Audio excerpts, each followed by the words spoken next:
নমস্কাৰ সিদ্ধি এমএসএমই সংবাদ অনুষ্ঠানলৈ আপোনালোক সকলোকে স্বাগতম আজিৰ 4 নম্বৰ খণ্ডত আমি এটা ইম্পৰ্টেন্ট থিমত ফোকাস কৰিব খুজিছো MSME credit availability and discipline এমএসএমইয়ে দেশৰ অৰ্থব্যৱস্থাত বিশেষ ভূমিকা পালন কৰে কিন্তু ক্ৰেডিটৰ ক্ষেত্ৰত আজিও এই সেক্টৰটোৱে বিভিন্ন ধৰণৰ প্ৰত্যাহ্বানৰ সন্মুখীন হৈছে ৰিপৰ্ট অনুসৰি আজিও 30 লাখ কোটি টকাৰ পৰ্যন্ত ক্ৰেডিট গ্যাপ আছে অথবা ক'ব পাৰি ক্ৰেডিট লিংক পটেনশিয়েল অৰ্থাৎ সম্ভাৱনাও আছে ডিমাণ্ডো আছে এমএসএমইয়ে সকলো সময়তে এডাপ্টেবিলিটি আৰু ৰেজিলিয়েন্স দেখুৱাই আহিছে আৰু আজিৰ এমএসএমইবোৰে ক্ৰেডিট চ্যালেঞ্জবোৰক ভালকৈ বুজি সঠিকভাৱে মেনেজ কৰাৰ বাবে সাজু হৈছে আৰু আনহাতে বিষয় যেতিয়া বেংক লেন্ডাৰ আৰু ফাইনেন্সিয়েল ইনষ্টিটিউচনছৰ হয় তেওঁলোকেও এই ক্ৰেডিট গ্যাপটোক এক সুযোগ হিচাপে দেখে সেয়েহে প্ৰশ্ন হয় ক্ৰেডিট এক্সেছক কিদৰে অধিক সহজ কৰিব পাৰি আৰু ক্ৰেডিট ডিসিপ্লিনত কিদৰে অধিক গুৰুত্ব দিব পাৰি আজি এই বিষয়বোৰৰ ওপৰতে আমি কথা পাতিম মই অমিত অৰোৰা আৰু দূৰদৰ্শন ষ্টুডিঅ'ত আলোচনা কৰিবলৈ মোৰ সৈতে আছে শ্ৰী ভৱেশ জৈন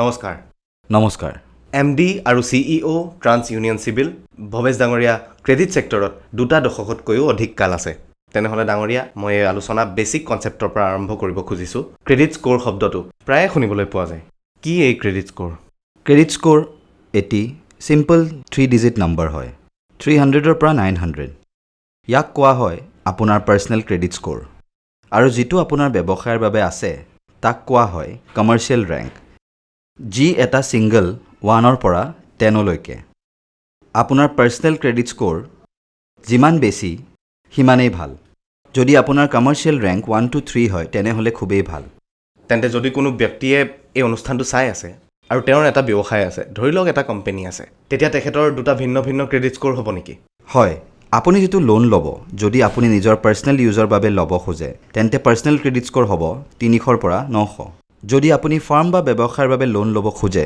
বিজনেছৰ কাৰণে তেন্তে কমাৰ্চিয়েল ৰেংক হ'ব 1ৰ পৰা 10 সেই দুটা ভিন্ন ভিন্ন ক্ৰেডিট স্কোৰৰ ওপৰত ধ্যান দিব লাগিব এফালে ক্ৰেডিট স্কোৰ আৰু আনফালে কমাৰ্চিয়েল ৰেংক তেন্তে এমএসএমই বিজনেছে কিমান ফ্ৰিকুৱেন্টলি এইবোৰ চেক কৰা উচিত যিমানে ৰেগুলাৰলি চেক কৰিব আপোনাৰ ক্ৰেডিট স্কোৰ আৰু কমাৰ্চিয়েল ৰেংক সিমানেই ভাল কথা যিদৰে আপুনি আপোনাৰ হেলথৰ আৰু বডিক ফিট ৰাখিবলৈ আপোনাৰ টেষ্ট কৰায় ঠিক একেদৰে আপুনি যদি আপোনাৰ ক্ৰেডিট ফিট ৰাখিব বিচাৰে তেন্তে আপুনি আপোনাৰ ক্ৰেডিট স্কোৰ আৰু কমাৰ্চিয়েল ৰেংক ৰেগুলাৰলি চেক কৰি থাকিব লাগিব কেতিয়াবা শুনিবলৈ পোৱা যায় যে যদি মই বেছি ফ্ৰিকুৱেন্টলি চেক কৰি থাকো তেন্তে এই ক্ৰেডিট স্কোৰত বেয়া প্ৰভাৱ পেলাব পাৰে মিথ নে ৰিয়েলিটি মিথ হয় নেকি যদি আপুনি আপোনাৰ ক্ৰেডিট স্কোৰ বা কমাৰ্চিয়েল ৰেংক চেক কৰি থাকে তাৰ পৰা কোনো ইম্পেক্ট হ'ব নোৱাৰে আপুনি বছৰত এবাৰ আপোনাৰ ক্ৰেডিট স্কোৰ আৰু ক্ৰেডিট ৰিপৰ্ট ফ্ৰীলি ল'ব পাৰে যেতিয়া সিভিল অৰ্থাৎ ক্ৰেডিট ইনফৰমেশ্যন ব্যুৰো লিমিটেড বা আন ক্ৰেডিট ব্যুৰোৰ কথা আহে দৰ্শকসকলে নিশ্চয় জানিব খুজিব যে ক্ৰেডিট স্কোৰ কেনেকৈ ক্যালকুলেট কৰা হয়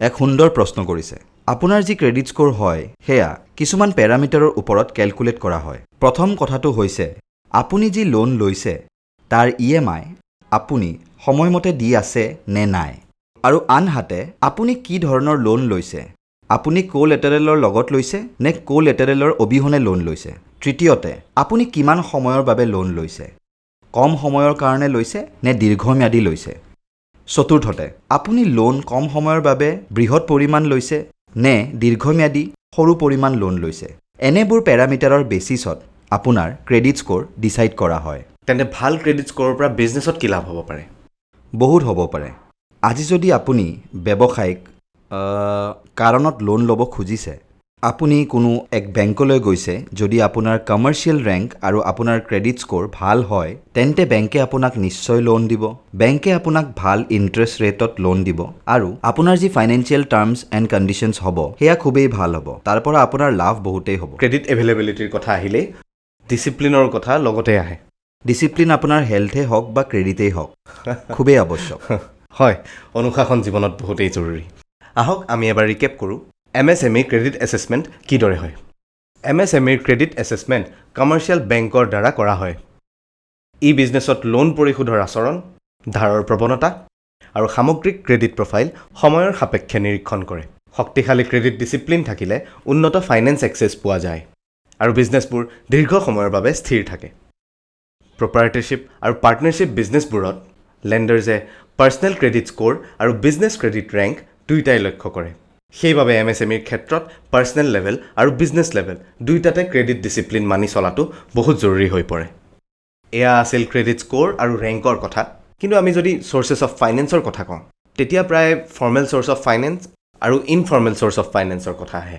প্ৰথমতে আপুনি বুজাওক ফৰ্মেল চ'ৰ্চ কাক কয় ফৰ্মেল চ'ৰ্চ অফ ক্ৰেডিট হৈছে আপোনাৰ বেংক অথবা আপোনাৰ RBI registered non bank finance companies এয়া আপোনাৰ ফৰ্মেল ছেক্টৰৰ ক্ৰেডিট চ'ৰ্চ তেওঁলোকে এক ৰেগুলেটেড মাধ্যমত লোন দিয়ে আপোনাৰ বেছিক ডকুমেণ্টেশ্যনৰ ৰিকুৱাৰমেণ্ট হয় আৰু আপোনাৰ যি টাৰ্মছ এণ্ড কণ্ডিশ্যনছ হ'ব সেয়া সকলো ট্ৰেন্সপাৰেণ্টলি এভেইলেবল হৈ পৰে লোন লোৱাৰ সময়ত অ'কে তেন্তে বেংক বুলি ক'লে regional rural bank small finance bank এইবোৰো ধৰা হয়নে সকলোবোৰ আপোনাৰ cooperative bank regional rural bank urban commercial bank সকলো এই সকলোবোৰে ফৰ্মেল ক্ৰেডিট ছেক্টৰৰ ভিতৰত আহে NBFC ফিনটেক লেণ্ডাৰ্ছ হয় ইয়াৰ মাজত পাৰ্থক্য নিশ্চয় আছে যিবোৰ RBI registered non banking finance company আছে আৰু ফিনটেকতো যিবোৰ ফিনটেক তাৰ আঁৰত non bank finance company RBI registered আছে নে নাই সেয়া মই দৰ্শকসকলক কওঁ যে সদায় চেক কৰিব এয়া আছিল ফৰ্মেল চ'ৰ্চেছবোৰৰ অপশ্যনছ কিন্তু ডাঙৰীয়া ইনফৰ্মেল চ'ৰ্চ অফ ফাইনেন্সবোৰৰ যদি কথা পাতোঁ তাত কি কি বিকল্প আছে এক যিজন আপোনাৰ কনজিউমাৰ তেওঁৰ নিজৰ ফেমিলি ফ্ৰেণ্ডছ মানি লেণ্ডাৰ্ছ আদি যিবোৰ নন ৰেজিষ্টাৰ্ড এণ্টিটি আছে তেওঁলোকৰ পৰা আপুনি ইনফৰ্মেল ক্ৰেডিট এক্সেছ ল'ব পাৰে অ'কে কিন্তু আপুনি কি কয় ফৰ্মেল চ'ৰ্চ লোৱাৰ লাভ কি কি হ'ব পাৰে ফৰ্মেল চ'ৰ্চত আপুনি ট্ৰান্সপাৰেঞ্চি পাব লোনৰ বিষয়ে ইণ্টাৰেষ্ট ৰেটৰ বিষয়ে প্ৰচেছিং ফিজৰ বিষয়ে আন যিবোৰ টাৰ্মছ এণ্ড কণ্ডিশ্যনছ আছে সেই সকলোবোৰৰ বিষয়ে আপুনি এক বহুতেই ক্লিয়াৰ ট্ৰান্সপাৰেণ্ট ৱেত জানিবলৈ পাব আপুনি যেতিয়াই লোন বন্ধ কৰিব খোজে আপুনি লোন বন্ধ কৰিব পাৰিব বহুত লোনৰ ক্ষেত্ৰত আজিৰ তাৰিখত আপুনি যদি বন্ধ কৰিব খোজে সময়ৰ আগত প্ৰচেছিং ফিজো নালাগে সেয়েহে আপুনি ফৰ্মেল ক্ৰেডিট ছেক্টৰৰ পৰা লোন ল'লে বহুত সুবিধা থাকে আৰু সেয়া বুদ্ধিয়কৰো কাম হয় আহক আপোনালোকক এবাৰ ছামাৰাইজ কৰি দিওঁ যদি আপুনি ফৰ্মেল ফাইনেন্স লয় তাৰ পৰা কি কি লাভ হ'ব পাৰে প্ৰথমতে clear and transparent terms and conditions দ্বিতীয়তে নিয়মিত পৰিশোধ কৰিলে ক্ৰেডিট ডিচিপ্লিন বাঢ়িব পাৰে ফৰ্মেল ক্ৰেডিট হিষ্ট্ৰী বিল হয় আৰু ভৱিষ্যতে সহজ আৰু ৰিলায়েবল বিত্তীয় সহযোগিতা পোৱা যায় আমি এতিয়ালৈ জানিলোঁ ফৰ্মেল আৰু ইনফৰ্মেল চ'ৰ্চ অফ ফাইনেন্সৰ বিষয়ে অৱশ্যেই আমি আৰু অধিক আলোচনা কৰিম যে আচলতে কিদৰে MSMEৰ শুদ্ধ ক্ৰেডিট চইচ কৰিব পাৰি এটা বিৰতিৰ পাছত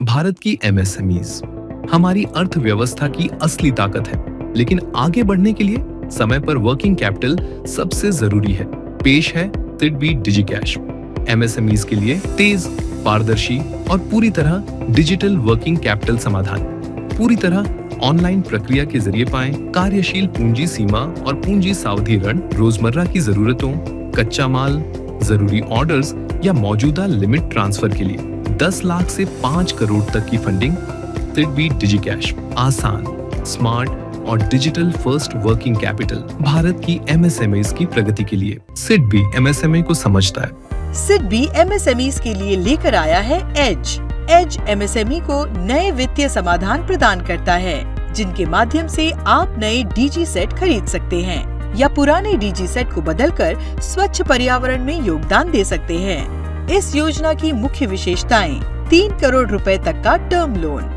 5 साल तक की विनिमय पूर्ण भुगतान अवधि आकर्षक ब्याज दरें तेज और ऑनलाइन आवेदन प्रक्रिया सिडबी एज चुनें और अपने व्यवसाय को स्थायी रूप से सशक्त बनाएं।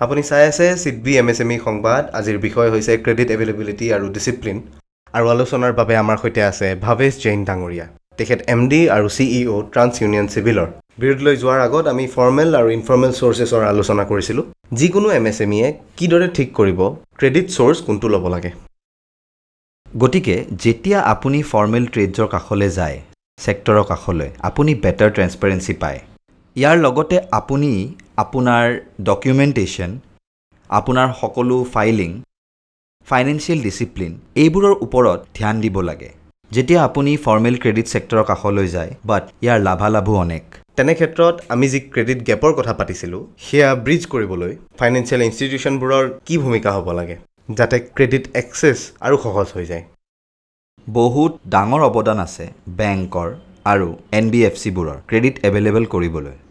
আপুনি দেখিব বেংক আৰু NBFCবোৰে এক বহুতে ইনস্পায়াৰিং ৰোল প্লে কৰিছে কনজিউমাৰক, ব্যৱসায়ীসকলক গাঁও আৰু সৰু চহৰবোৰত লোন এভেইলেবল কৰাবলৈ, মিনিমাম ডকুমেণ্টেশ্যনৰ জৰিয়তে কৰাবলৈ। গতিকে বহুতো প্ৰগ্ৰেছিভ ষ্টেপ লোৱা হৈছে বেংকৰ দ্বাৰা, গভৰ্ণমেণ্টৰ দ্বাৰা, যাতে এই গাঁওবোৰত, সৰু চহৰবোৰত আপুনি পাৰ্চনেল কেপাচিটি আৰু ব্যৱসায়ৰ বাবে লোন ল'ব পাৰে আৰু নিজৰ বিজনেছ আগুৱাই নিব পাৰে। এনে ক্ষেত্ৰত যিবোৰ চৰকাৰী যোজনা আহে আৰু তাতো যে বিত্তীয় সাহায্যৰ কথা উল্লেখ থাকে, সেয়াও ফৰ্মেল চ'ৰ্চ হয় নেকি? হয়, এই বেংক আৰু NBFCবোৰ সকলো RBIৰ দ্বাৰা ৰেগুলেটেড হয় আৰু এই বেংকবোৰৰ MSMEৰ জৰিয়তে আপোনাক যি লোন দিয়ে, সকলো স্কিম বেংকৰ মাধ্যমতে কাষ্টমাৰে লোন ডিছবাৰ্চেল হিচাপে পায়। তেনেহ'লে আপুনি কিবা টিপছ দিব বিচাৰিব? নিশ্চয়। সৰ্বপ্ৰথমতে ক'ব লাগিব প্ৰধানমন্ত্ৰী মুদ্ৰা যোজনাৰ বিষয়ে। এইটো খুবেই ভাল স্কিম হয় সৰু ব্যৱসায়ৰ বাবে, লঘু উদ্যোগৰ বাবে, যাক 10 লাখতকৈ কম লোনৰ প্ৰয়োজন, তেওঁলোকৰ বাবে এই মুদ্ৰা লোন, যিটো বৰ ভাল যোজনা। দ্বিতীয়টো, যিবোৰ আপোনাৰ ট্ৰেড গেৰেণ্টি স্কিম হয়। তৃতীয়টো হৈছে নেশ্যনেল ট্ৰেড গেৰেণ্টি প্ৰগ্ৰেম। এনেবোৰ বিভিন্ন ধৰণৰ প্ৰগ্ৰেম আছে, বিভিন্ন ধৰণৰ চৰকাৰী ভাল স্কিম আছে, যাৰ ক্ৰেডিট এক্সেছ আপুনি বেংকৰ মাধ্যমত এভেইল কৰিব পাৰে। আহক আপোনালোকৰ বাবে ৰিকেপ কৰি দিওঁ যে কোনবোৰ গভৰ্ণমেণ্ট স্কিমছ আছে। সৰ্বপ্ৰথমে মুদ্ৰা অৰ্থাৎ PMMY, অকৃষি বিজনেছবোৰক তেওঁলোকৰ গ্ৰোথৰ বেচিছত লোন প্ৰদান কৰা। দ্বিতীয়তে CGT MSE স্কিম। এই স্কিম মাইক্ৰ' আৰু স্মল বিজনেছৰ বাবে, যিটো কোলেট্ৰেলৰ অবিহনে লোন প্ৰদান কৰাৰ এটা গেৰেণ্টি স্কিম। তৃতীয়টো NCGTC, কমন ট্ৰাষ্ট, যিয়ে বিভিন্ন লোন গেৰেণ্টি ফাণ্ড পৰিচালিত বা মেনেজ কৰে। চতুৰ্থটো PMEGP, নতুন একক আৰু এণ্টাৰপ্ৰিনাৰশ্বিপক সমৰ্থন কৰা এক লোন বেছড ছাবচিডি যোজনা। এয়া বৰ জৰুৰী যে MSMEয়ে উচিত ক্ৰেডিট স্ক'ৰ বাছনি কৰে। আপোনালোকে চাই আছে সিডবি MSME সংবাদ, য'ত প্ৰতিজন উদ্যমীৰ কাহিনী হৈ পৰে একোটা প্ৰেৰণা। আজি আমি যিটো কাহিনী দেখুৱাব খুজিছোঁ সেয়া হৈছে টেষ্টি ফ্ৰুট বেভৰেজৰ। আহকচোন চাওঁ কেনেকৈ এই সংস্থাটোৱে ক্ৰেডিট এভেইল কৰিলে আৰু ফাইনেন্সিয়েল ডিচিপ্লিনৰ সৈতে নিজৰ সপোনৰ ডেউকা মেলিলে।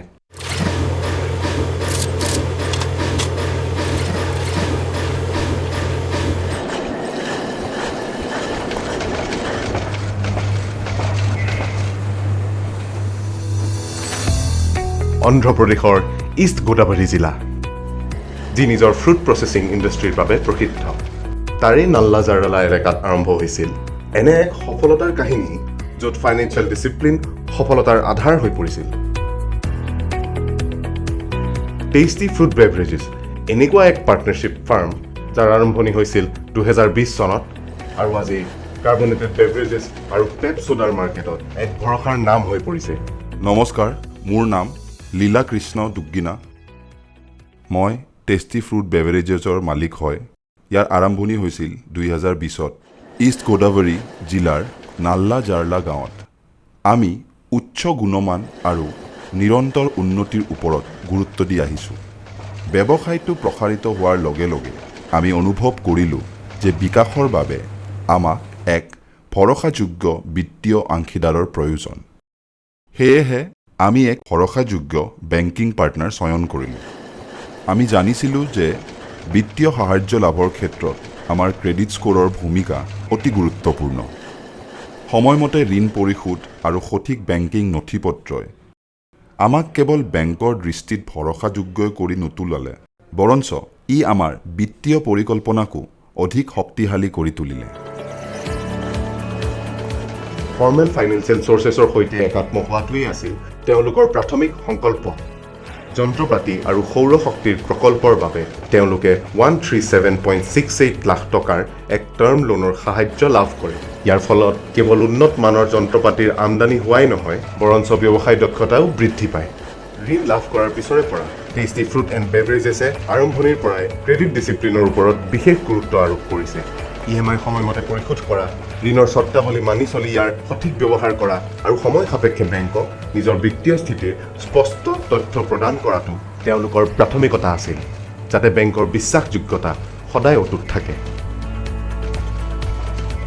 ফেক্টৰীৰ সম্প্ৰসাৰণৰ লগতে তেওঁলোকে বহনক্ষম বিকাশৰ ওপৰতো গুৰুত্ব আৰোপ কৰে আৰু 79.7 লাখ টকা ব্যয় কৰি এটা সৌৰ শক্তি প্ৰকল্প স্থাপন কৰে। ইয়াৰ ফলত কেৱল তেওঁলোকৰ বিদ্যুৎ খৰচেই হ্ৰাস পোৱা নাই, বৰঞ্চ পৰিৱেশৰ সুৰক্ষাৰ লগতে লাভৰ পৰিমাণো বৃদ্ধি পাইছে। সঠিক সময়ত পোৱা বিত্তীয় সাহায্য আৰু ছ'লাৰ প্লাণ্টৰ বাবে টেষ্টি ফুড এণ্ড বেভাৰেজেছ আজি এটা পুৰঠ ক্ষুদ্ৰ উদ্যোগলৈ ৰূপান্তৰিত হৈছে, য'ত কৰ্মৰ দ্ৰুততা আৰু নিখুঁততা উভয়ৰে প্ৰতিফলন দেখা পোৱা যায়। 2025 চনৰ অক্টোবৰ মাহত তেওঁলোকে গিফ্ট অৰ্থাৎ green investment and financial transformation incentive লাভ কৰিবলৈ সক্ষম হয়। এই ইনচেণ্টিভ সেইবোৰ গোটক প্ৰদান কৰা হয় যিবোৰে ছাষ্টেইনেবল এণ্ড ক্লিন এনাৰ্জি গ্ৰহণ কৰে।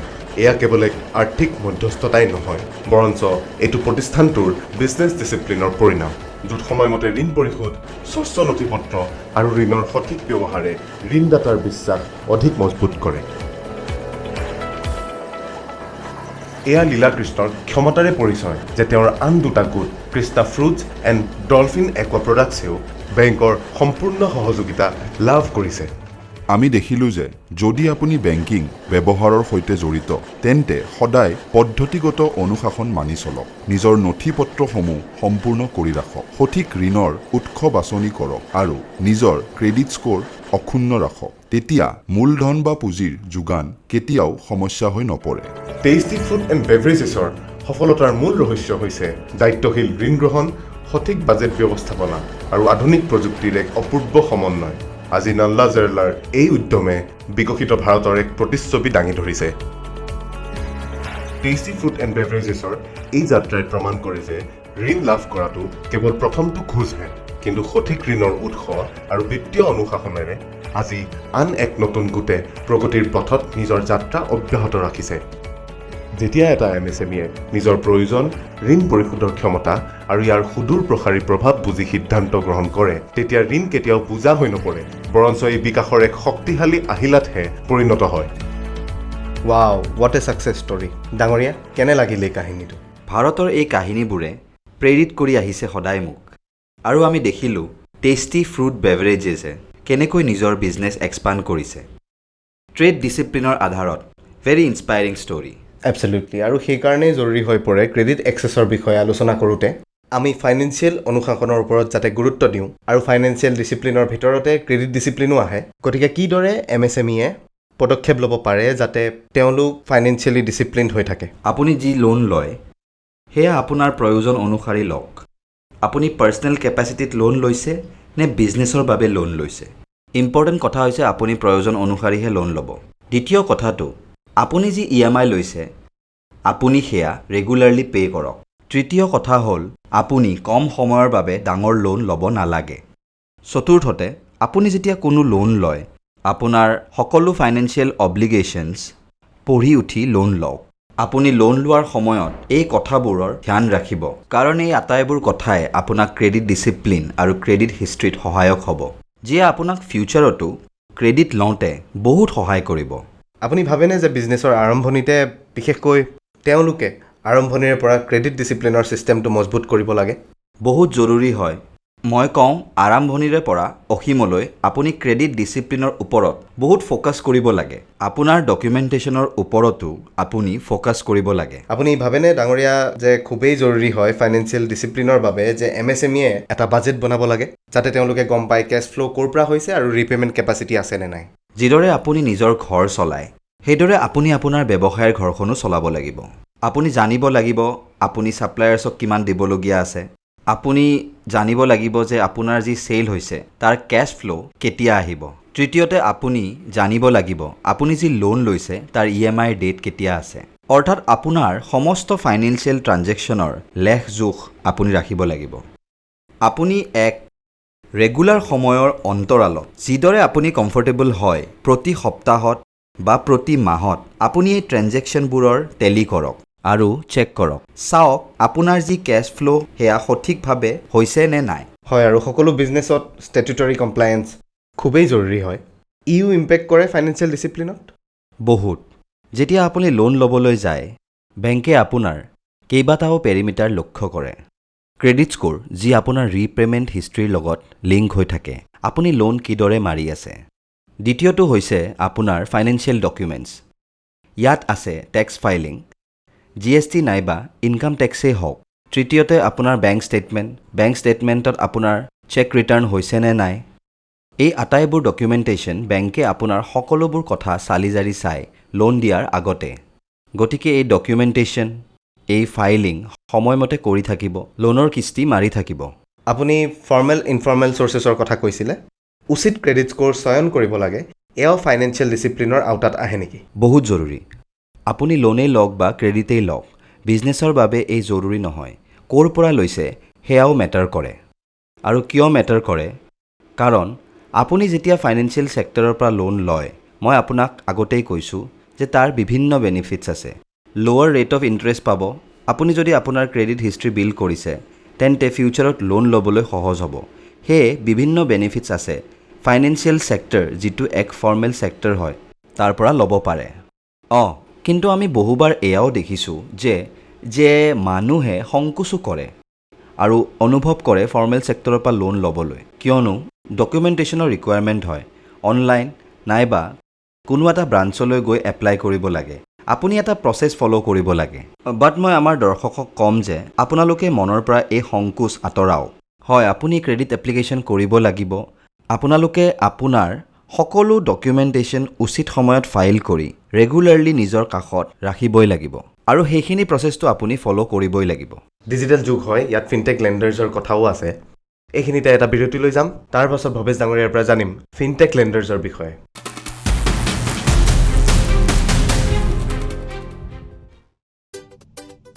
अगर आप हॉस्पिटैलिटी या सर्विस बेस्ड MSMEs चलाते हैं और अपनी जगह को अपग्रेड करना चाहते हैं, तो ग्रोथ का रास्ता है सिडबी का मोर। ये स्कीम खास तौर पर hospitality, health care, warehousing और ऑर्गेनाइज्ड रिटेल जैसे सेक्टर्स के लिए डिजाइन किया गया है। अब चाहे इंटीरियर अपग्रेड करना हो या इक्विपमेंट और फर्नीचर, सिविल वर्क हो या फिर लाइट एसेट्स, इन सब के लिए पाए सही फाइनेंस। 5 करोड़ रुपए तक का term loan, CGTMSE guarantee coverage, बेहतर इंटरेस्ट रेट्स और 8 साल तक का फ्लेक्सिबल रीपेमेंट। सिडबी MSMEs को समझता है, इसलिए मोर सिर्फ लोन नहीं, ग्रोथ का रास्ता है।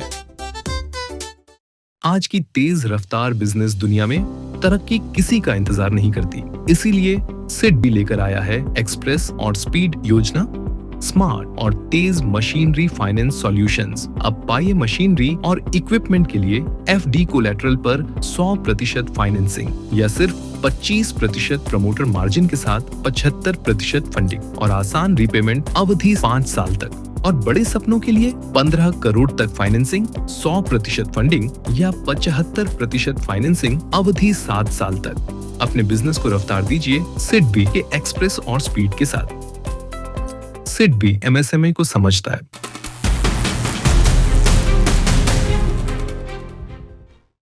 আপোনালোকে চাই আছে সিডবি MSME সংবাদ। আমাৰ সৈতে ষ্টুডিঅ'ত আছে ভৱেশ ডাঙৰীয়া। ভৱেশ ডাঙৰীয়া, ডিজিটেল যুগত আমি ফিনটেক লেণ্ডাৰ্ছৰ বিষয়ে শুনা পাওঁ। MSMEবোৰৰ কাৰণে এইবোৰো ৰিলায়েবল হয়নে? MSMEৰ কাৰণে সেয়া এক অপশ্যন হয়। সৰ্বপ্ৰথমে আপুনি যিটো এপ ব্যৱহাৰ কৰে বা ৱেবছাইট ব্যৱহাৰ কৰে, চেক কৰিব যে তাৰ আঁৰত কোনো বেংক বা ফাইনেন্স কোম্পানী আছেনে নাই।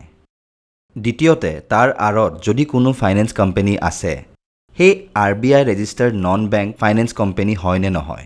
হয়, আজি এই চতুৰ্থ খণ্ডত যিটো বিষয়ৰ ওপৰত আমি চৰ্চা কৰি আছোঁ সেয়া হৈছে MSME credit availability and financial discipline.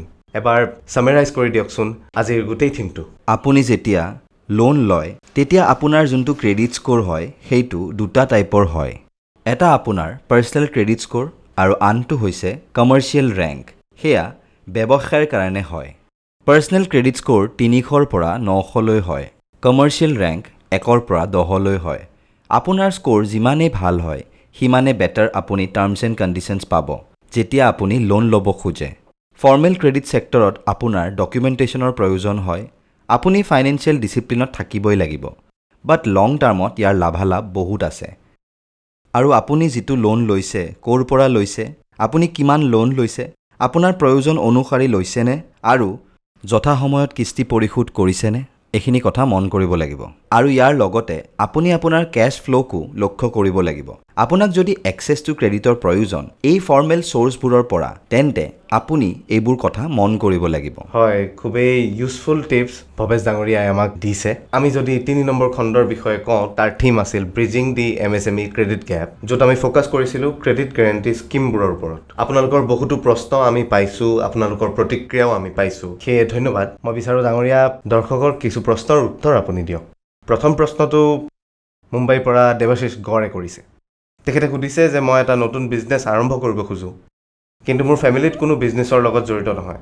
এই কথাটোৱে বাৰু লোন এপ্ৰুভেলৰ সময়ত বাধাৰ সৃষ্টি কৰিব নেকি? এনেধৰণৰ বিজনেছক বেংকে কিদৰে ইভেলুৱেট কৰে? দেৱাশিষ ডাঙৰীয়া, প্ৰথমতে মই আপোনাক কওঁ যে আপোনাৰ ফেমিলি বেকগ্ৰাউণ্ড আৰু আপোনাৰ লোনৰ মাজত কোনো ডাইৰেক্ট কোৰিলেশ্যন নাথাকে। বেংকে যেতিয়া লোন দিয়ে তেতিয়া দেখা হয় আপোনাৰ ফাইনেন্সিয়েল ষ্টেটমেণ্ট, আপোনাৰ ক্ৰেডিট ডিচিপ্লিন, আপোনাৰ টাৰ্ণঅভাৰ, আপোনাৰ যিবোৰ বিজনেছ ৰিলেটেড পেৰামিটাৰ্ছ আছে, বেংকে লোন দিয়াৰ আগতে সেইবোৰ চায়। বেংকে নাচায় কোনো ফেমিলি বেকগ্ৰাউণ্ড বা আপোনাৰ বিজনেছ বেকগ্ৰাউণ্ড। আৰু এটা প্ৰশ্ন লৈছোঁ। প্ৰশ্নটো শিক্ষানগৰী কোটাৰ পৰা আহিছে। শিৱম বৰ্মাই প্ৰশ্ন কৰিছে, যদি মই CGT MSE পৰা গেৰেণ্টি ল'ব বিচাৰোঁ তেন্তে তাৰ প্ৰচেছটো কেনেকুৱা হ'ব? শিৱন ডাঙৰীয়া, আপুনি লোন পাব বেংকৰ পৰা অথবা নন বেংক ফাইনেন্স কোম্পানীৰ পৰা। যি ক্ৰেডিট গেৰাণ্টি দিয়া হয় CGT MSEৰ পৰা, সেয়া বেংকেহে পায়। আপুনি যি লোন পাব সেয়া বেংকৰ পৰা পাব। যিটো ক্ৰেডিট গেৰাণ্টি কভাৰ সেয়া বেংকে CGT MSEৰ পৰা পাব। সেয়া বৰৰ সৈতে কোনো লেনা দেনা নাথাকে। হয়, কথাৰ মাজতে আপুনি কৈছিল যে ভাৰতক ক্ৰেডিট ফিট ইণ্ডিয়া কৰিব লাগিব। আমি বিকশিত ভাৰতৰ বাবে বহুতো কাম কৰিব লাগিব আৰু বিকশিত ভাৰত গঢ়িবলৈ, আমাৰ সপোনবোৰ সাকাৰ কৰিবলৈ আমি ক্ৰেডিট ফিট ইণ্ডিয়া গঢ়িব লাগিব। যদি আপুনিও এই অনুষ্ঠানৰ বিষয়ে কোনো ফিডবেক দিব বিচাৰে, প্ৰশ্ন কৰিব খোজে, তেন্তে আপুনি ইমেইল কৰিব পাৰে। আমাৰ ইমেইলৰ ঠিকনা হৈছে samvad@sidbi.in। বিদায় লোৱাৰ পূৰ্বে আপোনালোকক জনাই থওঁ, সিডবি MSME সংবাদৰ যিটো পঞ্চম খণ্ড থাকিব তাৰ থিম হৈছে startup support initiatives and venture capital. আজি এই অনুষ্ঠানলৈ আহি প্ৰশ্নবোৰৰ উত্তৰ দিয়াৰ বাবে আৰু ক্ৰেডিট ফিট ইণ্ডিয়াৰ বিষয়ে আমাক গাইড কৰাৰ বাবে ভৱেশ ডাঙৰীয়া আপোনাক বহুত বহুত ধন্যবাদ। ধন্যবাদ।